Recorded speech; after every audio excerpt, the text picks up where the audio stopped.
বাবা গো, যে আল্লাহর গোলাম হইয়া আজকে তোমরা বসেছ, সেই আমার আল্লাহ এত দয়া যদি তোমার আমারে করতে পারে, কও না আমরা কি সেই আল্লাহর কুদরতে পাই সাজদাটা দিতে পারি না? বাবা গো, ও পৃথিবীর মানুষেরা, যখন ফেরেশতা বলে ও আল্লাহর গোলাম, আমি তোমার শ্বাস প্রশ্বাসের ব্যবস্থা করে আসছিলাম, আজকে সমস্ত পৃথিবী ঘুরে ঘুরে তন্ন তন্ন করে আমি আসলাম, এক ফুটা শ্বাস ফালানোর জন্য, এক সেকেন্ড শ্বাস ফালানোর জন্য তোমার আর সময় আমি দেখলাম না। এই বলে ফেরেশতা বলে আমার আজ থেকে তোমার দায়িত্ব শেষ, আমি তোমার কাছ থেকে বিদায় হয়ে গেলাম। শ্বাস প্রশ্বাসের ফেরেশতা একজন, তিনি আপনার আমার কাছ থেকে বিদায় হয়ে গেলেন। আরে বাবারা, দ্বিতীয় ফেরেশতা ঈশা বলতেছে ও আল্লাহর গোলাম, আমি তোমার কদম ফালানো তুমি যে হারতে, বাবারা আমরা হাইটা হাইটা কত জায়গায় যাই না বাবা, বাবা কথা বলুন, যাই না? আমরা যে হাঁটি, আমার আল্লাহ হাঁটার জন্য একজন ফেরেশতা নিযুক্ত করে দিছে। আরে বাবারা, আমরা যে হাঁটি, একজন ফেরেশতা আমার আল্লাহ নিযুক্ত করে দিছে। এই ফেরেশতা কানের কাছে খবর লাগাইয়া দেয়, ও আল্লাহর গোলাম, সমস্ত পৃথিবী তন্ন তন্ন করে দেখলাম, একটা কদম ফালানোর জন্য কোনো জায়গা তোমার জন্য পাইলাম না। ও আল্লাহর গোলাম গো, আমার দায়িত্ব শেষ, আমি তোমার কাছ থেকে বিদায় হয়ে গেলাম। বলুন কয়জন গেল বাবা? দুইজন ফেরেশতা চলে গেল, তিনজন ফেরেশতা। ওই 3 নাম্বার ফেরেশতা যখন আসে, আসার পরে বলে ও আল্লাহর গোলাম, আমি তোমার পানির ব্যবস্থা করে আসছিলাম। সুবহানাল্লাহ কইতেন না বাবা গো, পানি যে আমরা খাই, এই পানি যে অতি সহজেই আমরা যে পানি পান করতে পারি, এখানে আমার আল্লাহর একটা দয়া আছে। তার বাস্তব একজন ফেরেশতা নিযুক্ত করছে, পানি খাবার অতি সহজেই কি হয়ে যায়, পাস করে। সুবহানাল্লাহ কর, আলহামদুলিল্লাহ কর। এই ফেরেশতা কানের কাছে এসে বলে ওগো আল্লাহর বান্দা, আমি তোমার পানির ব্যবস্থা করে আসছিলাম, আজ আমি সমস্ত পৃথিবী তন্ন তন্ন করে ঘুরে ঘুরে দেখলাম, তোমার জন্য এক ফোঁটা পানির ব্যবস্থা আর নাই। কত মানুষ মৃত্যুর সময় মুখে পানি দেয়, কিন্তু পানি গড়ে গড়ে পড়ে যায়, মুখে পানি যায় না। বাবারা আছে না বাবা গো, তার জন্য পানি আর বাজেট নাই। আরে বাবারা, 3 জন চলে গেল, 4 জন ফেরেশতা। সেই ফেরেশতা এসে বলেন আল্লাহর গোলাম, আমি তোমার হায়াতের ব্যবস্থা করে আসছিলাম। আল্লাহু আকবার কোন। বাবারা, তুমি আমি দুনিয়ার জমিনে চলি, আমার আল্লাহ একটা ফেরেশতা নিযুক্ত করে রাখছে, তিনি হায়াতের ব্যবস্থা করতেন। সুবহানাল্লাহ কর।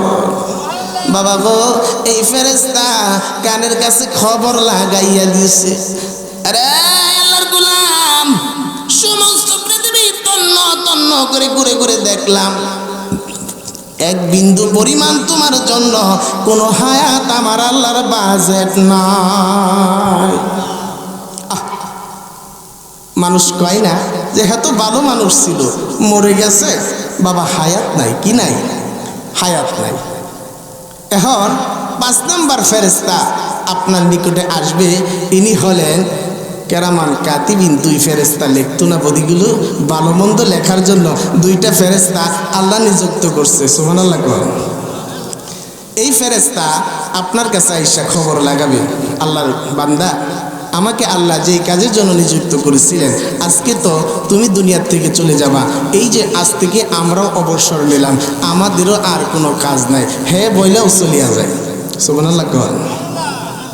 তাহলে বলুন, মানুষ যখন মৃত্যুবরণ করে, তখন আত্মীয় স্বজন হোক, আল্লাহ নিযুক্ত 5 জন ফেরেশতা হোক, তারা কি থাকে? কি অসহায়ের মতো। এই যে দেখেন, গোরস্থানের ভিতরে মানুষ শুয়ে আছে, সমস্ত সমস্ত পৃথিবীর খবর শোনা যায়, কিন্তু পাশের ঘরে কবরটা আপনার মা বাবার রয়েছে, কিন্তু খবর হয় না। একটাবার চিন্তা করলেন না বাবা?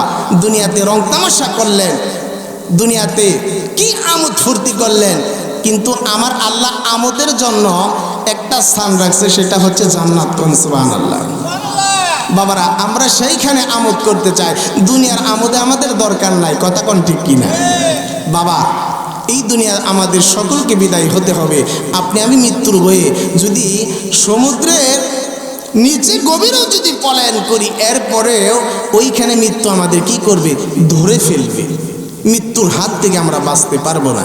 তো যাই হোক বাবা, মৃত্যুর হাত থেকে যদি বাঁচতে না পারি, তাহলে আমাদের কি করতে হবে? আবার আল্লাহর গোলামিতে কি করতে হবে? ডুবতে হবে। উত্তম ইবাদত হলো কি? নামাজ।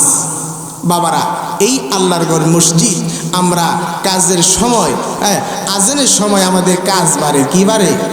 কাজ বাড়ে। হাইরে কাম গো, হাইরে দুনিয়ার কাম। আজানটা হইতেছে, কামের চাপ বাইরে গেছে। আর কেমন বিবি করে আনলাম, বিবিও কয় না স্বামী আজান হয়েছে মসজিদে যায়। আর এমন বিবি ঘরে আনছি, বিবিও কয় না, স্বামীও কয় না বিবিরা বিবি নামাজে যাও। কি দরকারটা নামাজ পড়ে কি হইতো? দুনিয়ার থেকে আল্লাহ ফাটাইছে আর নিত না আঙ্গুরে। এটাই তো বুঝতেছি আমরা। বাবার আঙ্গুরে কি আল্লাহ নিব? আহা, আল্লাহর সঙ্গে নাফরমানি করলে কি গুনাহ। আমার আল্লাহ 99টা সাপ কবরে মোতায়েন করবে। কয়টা? 99টা সাপ।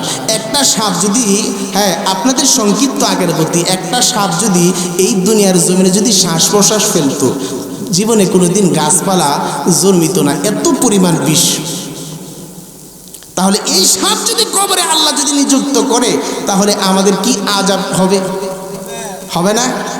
এই আযাবের কথা যারা চিন্তা করবেন, অবশ্যই তারা আল্লাহর গোলামির খাতায় নাম লেখাবেন।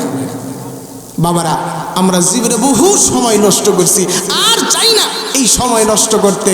লন আমরা তওবা করে আমার আল্লাহর গোলামের খাতায় নাম লেখাইয়া, আমার নবীর আশেক হইয়া আমরা আল্লাহর দুনিয়ার জমিনে যাই কয়দিন আল্লাহ রাখে, কয়দিনই আমরা আল্লাহর গোলামি করে যাব। কথা বলুন ঠিক কিনা?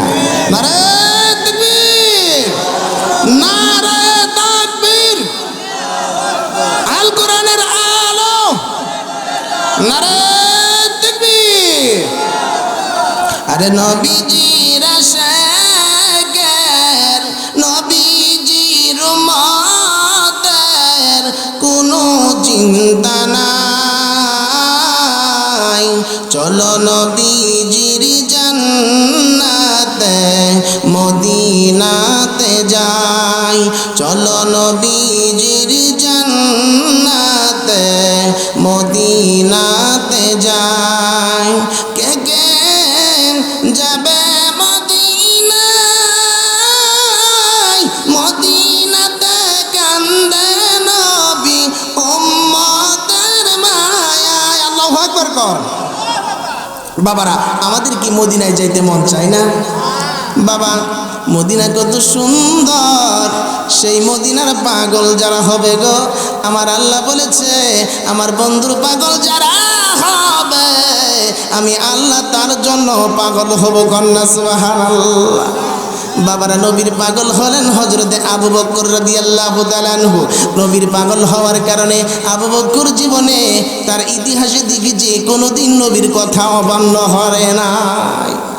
আমার নবী যেদিন পৃথিবীর জগৎ থেকে বিদায় হয়ে যাবেন, আবু বকরের ইমামতিতে সকল সাহাবীরা নামাজ আদায় করেছিলেন। কন্যা সুবহানাল্লাহ। বাবা গো, আবু বকর দুইটা চোখের পানি গাল বেয়ে বেয়ে ছাড়তেছে। আবু বকর কাঁদতেছেন, আর বুঝি জীবনে কোনো দিন রহমতের নবীর পিছে নামাজ পড়তে পারবো না। আরে বাবারা, আমার নবী এত দুর্বল, আমার নবী জ্ঞান হারা। সাহাবীরা কাঁদতেছে হাউমাউ করে। আমার নবীর কানে যখন কান্নার আওয়াজগুলো চলে গেছে, আমার নবী বলতেছে, ও আয়েশা, ও আমার উম্মতেরা সাহাবীরা কেন কান্দে? হুজুর আপনি ইমামত দিতে নাই, আপনি অসুস্থ দুর্বল, তারা আপনাকে না পেয়ে কাঁদতেছে। বলুন যারা নবীর জন্য চোখের দুই ফোঁটা পানি ঝরেছে, সেই চোখ জীবনে কোনোদিন জাহান্নামের আগুনে যাবে না। কন্যা সুবহানাল্লাহ। বাবা গো, নবীর ভালোবাসায় কারা গো আজকে আমরা বসেছি নবীর আশেক হইয়া, নবীর পাগল হইয়া। এটাই হলো আমার আল্লাহর জান্নাতি পথ। জুড়ে কন্যা আলহামদুলিল্লাহ। বাবারা, যে আলোচনাগুলো করতেছিলাম, আল্লাহ পাক রব্বুল আলামিন পবিত্র কালামে পাক বলেছেন, আইনামা তাকুনু ইদরিকুমুল মাউত ওয়ালাউ কুনতুম ফি বুরুজিম মুশাইয়াদা। এই মৃত্যুর ভয়ে যদি লোহার প্রাণ ডালার পাত্র ভিতর যদি অবস্থান করো, এমনকি সমুদ্রের তলদেশে যদি তুমি অবস্থান করো, সেইখানে আমার আল্লাহর মালাকুল মউত আজরাইল তোমাকে ধরে ফেলবে, এতে কোনো চুল পরিমাণ সন্দেহ নাই। কন্যা সুবহানাল্লাহ। তাহলে বোঝা যায় মৃত্যুর ভয়ে আমাদের পালানো যাবে না, মৃত্যু আপনি আমাকে ধরে ফেলবে।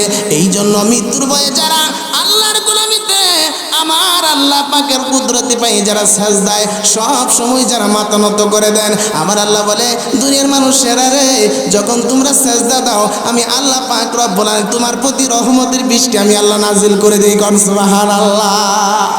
বাবারা, আজকে আমরা এই নবীর ভালোবাসায়, আমরা যারা নবীর প্রেম ভালোবাসায় যারা দুনিয়ার জমিনে থাকবো, শুধু তাই নয়, এই নবী কালিমা মালার জন্য, এই নবী কালিমার জন্য কত কষ্ট করেছে।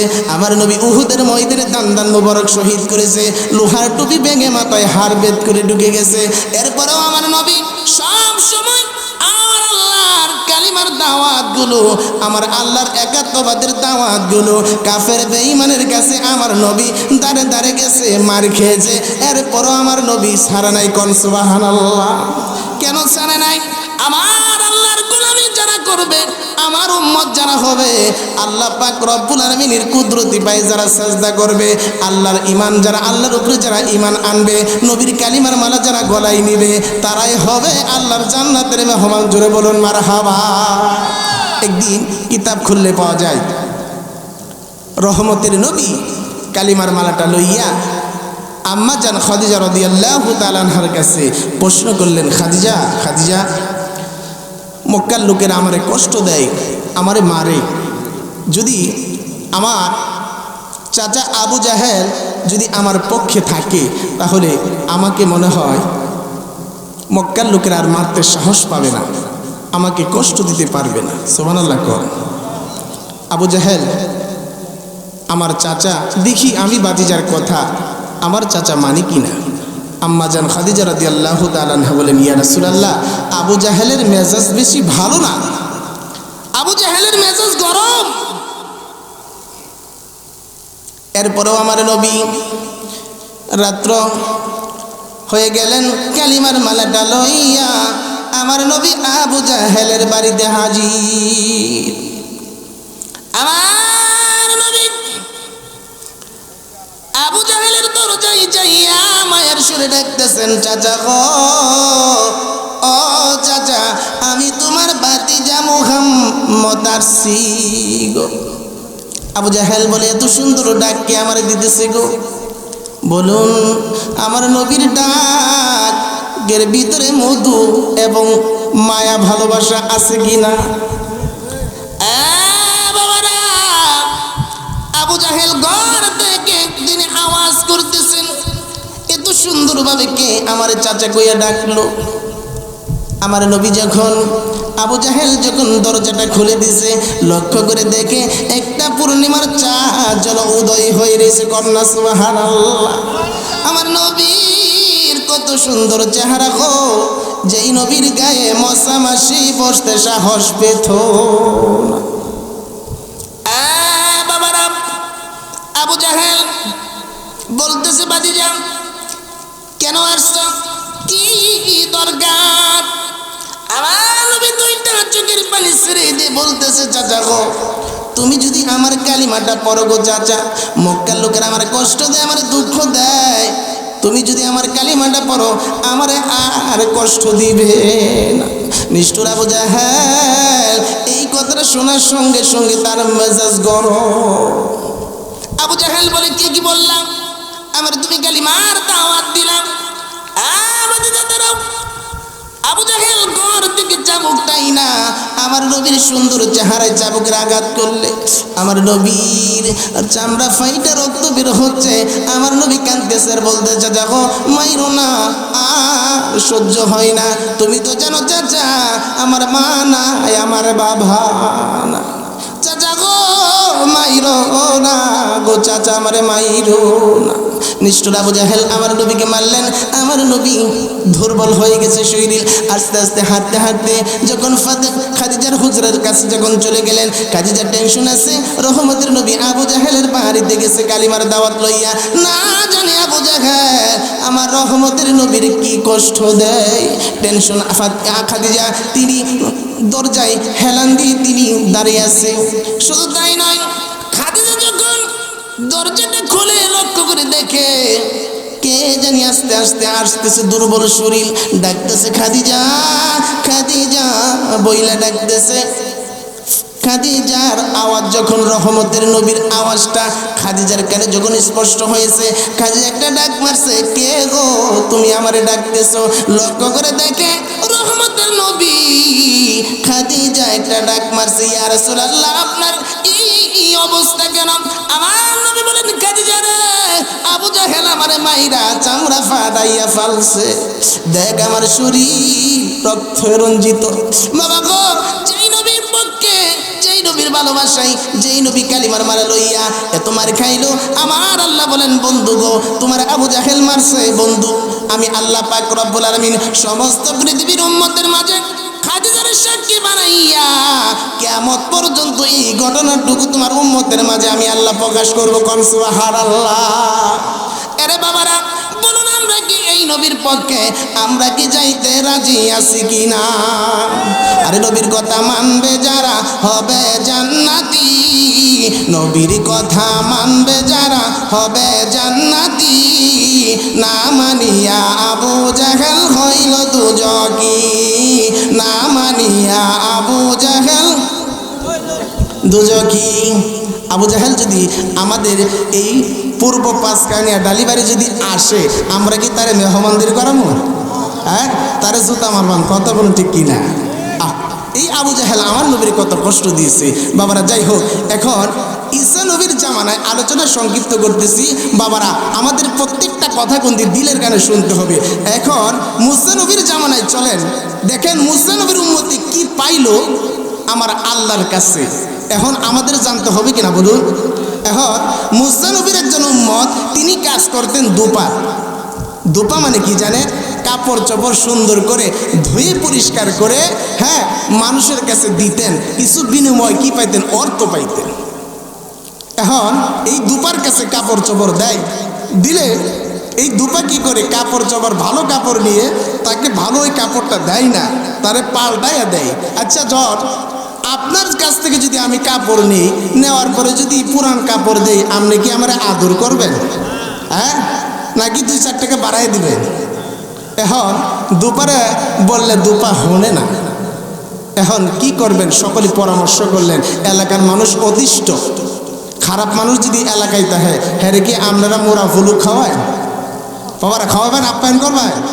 আপ্যায়ন করবেন না, তার প্রতি জিত হয়ে যাবে। এখন সকলেই এলাকার মানুষ মিলেমিশে বললেন, লো আমাদের ঈসা নবীর কাছে যাই, তার বিচারটা তার কাছে দেই। সকলে মিলে ঈসা নবীর কাছে যখন পৌঁছে গেলেন, এলাকার মানুষেরা কিতাব সাক্ষী দেয়। আরে বাবা, ঈসা নবীর কাছে যখন লোকেরা গেলেন, যাওয়ার পরে বলতেছেন, হুজুর এই দুপা আমাদের ভালো কাপড় নিয়ে মন্দ কাপড় দেয়, ভালো কাপড় দেয় না, আমরা তার বিচার চাই। আর অনেক লোকেরা বলে শুধু বিচার নয়, আল্লাহর কাছে দোয়া করুন দুপা যেন পৃথিবীর জমিন থেকে বিদায় হয়ে যায়। দুপার কার্যকলাপ হুজুর ভালো লাগে না, দোয়া করুন আল্লাহ যেন দুপাকে উঠায় নেয়। নবীরা দোয়া করলে আল্লাহ কি কবুল করে কিনা বলুন? এখন সকলে এমনভাবে ধরছেন যে দুপা যেন দুনিয়ার থেকে উঠে যায়, আল্লাহ যেন তারে না রাখে। ঈসা নবী বলেন ঠিক আছে যাও, অমুক দিন দুপা মরে যাবে, দুপার থাকবে না দুনিয়ার জমিনে। সকলকে বিদায় করে দিলেন। তারা তারিখটা পাঠটা মনে রাখলেন। সকলেই সংক্ষিপ্ত করে দিচ্ছি আলোচনার ঘটনা। সকলে মনে রাখছে অমুক দিন দুপা দুনিয়ার জমিন থেকে বিদায় হয়ে যাবে।